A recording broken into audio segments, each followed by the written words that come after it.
సాధనా సాధనా ధిం ధిం తత ధిం తత తం తజన్నత ధిం తజన్నత ధిం తం తజన్నత ధిం తజన్నత జత తం తజన్నత తజన్నత తధిం తధిం తధిం తం తజన్నత జత తే తజన్నత జత తం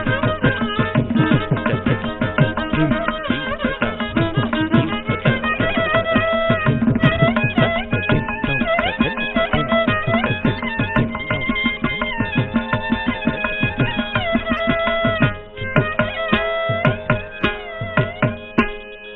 సాధన అనే మూడక్షరాల్లోనే సమస్తం ఉందనిపిస్తుంది.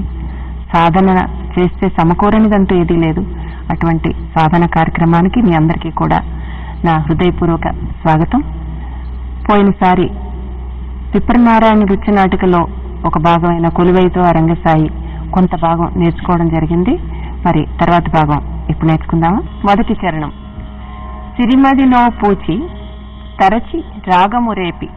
సిరి అంటే ఇక్కడ లక్ష్మీదేవి. ఆవిడ ఆయన మనస్సులో పూచినప్పుడు అంటే ఆ మనస్సులో అలా పుష్పించినప్పుడు తరచి రాగము రేపి, ఒక రకమైన ఆవిడ ఎప్పుడైతే ఆయన మనస్సులో ఆవిడ యొక్క ఆలోచన ఉద్భవించిందో ఆయనలో ఒకలాంటి అనురాగం అలా వెదజల్లింది. అంటే ఈ భావం చిన్నదే కానీ దాన్ని ఎంత అందంగా చెప్పారో చూడండి. సిరిమదిలో పూచి తరచి రాగము రేపి, అంతే ఆయన ఎంత అందంగా చెప్పారో అంతకి దీటుగా ఆ ఒక్క పాద కదలికలు కానీ హస్త ముద్రలు కానీ చాలా చక్కగా సెట్ చేశారు. దీనికి ఒకసారి చూద్దాం. మొట్టమొదట స్టడీగా చేయటం, తర్వాత నడకలో ముందుకు రావడం.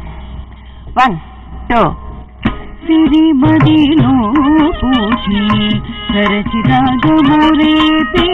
సిరిమదిలో పూచి తరచి రాగము రేపి. 1 2 సిరిమదిలో పూచి తరచి రాగము రేపి. సిరిమదిలో పూచి తరచి రాగము రేపి. ఇది ఒక తప్పు చేస్తాం. ఫస్ట్ దానికి మాత్రమే సిరి ఇలా చూపిస్తున్నాం, రెండోసారి ఇట్లా స్ట్రైట్, ఇది లేదు. ఓకే, మళ్ళీ ఒకసారి చేయండి. 1 2 సిరిమదిలో పూచి తరచి రాగము రేపి.